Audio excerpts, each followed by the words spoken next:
এনবিআরের অচলাবস্থার কারণে মারাত্মক ক্ষতি হচ্ছে অর্থনীতির। হুমকির মুখে পড়েছে দৈনিক ২৫০০ কোটি টাকার আমদানি রফতানি বাণিজ্য। সময়মতো পণ্য সরবরাহ করতে না পারায় ক্রয়াদেশ বাতিলের হুমকি দিচ্ছে বিদেশি ক্রেতা প্রতিষ্ঠান। যৌথ সংবাদ সম্মেলনে এসব তথ্য তুলে ধরেন ব্যবসায়ী নেতারা। দাবি জানান আলোচনার মাধ্যমে দ্রুতই সংকট নিরসনের। প্রয়োজনে প্রধান উপদেষ্টার কার্যালয়কে এগিয়ে আসার কথাও বলেন নেতারা।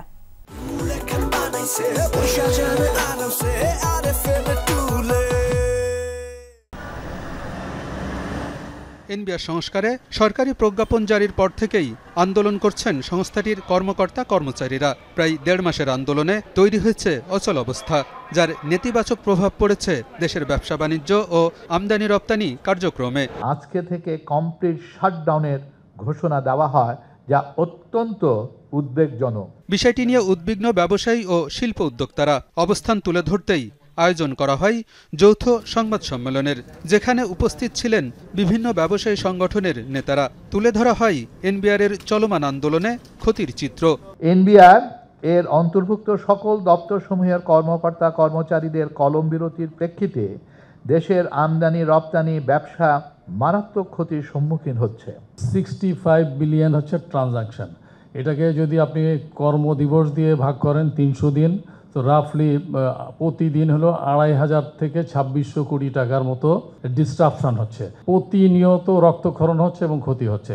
দেশের অর্থনীতির প্রাণকেন্দ্র এনবিআর, সেখানে এ ধরনের আন্দোলন গ্রহণযোগ্য নয় বলেও মন্তব্য করেন ব্যবসায়ী নেতারা। আন্দোলনকারীদের দ্রুত কাজে যোগ দেওয়ারও আহ্বান জানান তারা। এজন্য প্রধান উপদেষ্টার কার্যালয়কে এগিয়ে আসার তাগিদও দেন। ১ মাসের উপরে এই ধরনের একটা প্রতিষ্ঠান, যেটা অর্থনীতির লাইফলাইন, সেইটা এরকমভাবে সাফার করবে আর তারপরে বলবে যে বন্ধ করে দিলাম, তো এটা তো কোনোদিন হতে পারে না। এটা অ্যাকচুয়ালি ক্ষমতার একটা বন্টন নিয়ে ঝগড়া হচ্ছে, টাকা পয়সার বন্টন নিয়ে ঝগড়া হচ্ছে। মাঝপথে আমরা হচ্ছে বিপদগ্রস্ত। এরা সারা জীবন আমাদেরকে জ্বালাইছে, এখন সরকারকে জ্বালাইতেছে, এখন পুরো জাতিকে জ্বালাবে।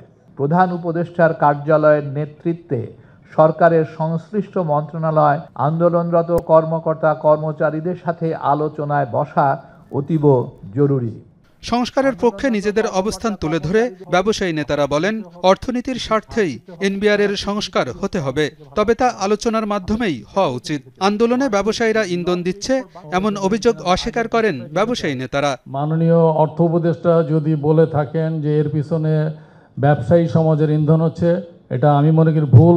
এনবিআর রিফর্ম হওয়া উচিত, এখানে আমাদের পুরোপুরি সমর্থন আছে। যারা সংশ্লিষ্ট স্টেক হোল্ডার, তাদের সাথে আলাপ আলোচনা করে তাদের মতামত নিয়ে আমরা মনে করি একটা সমাধান খুঁজে পাওয়া সম্ভব।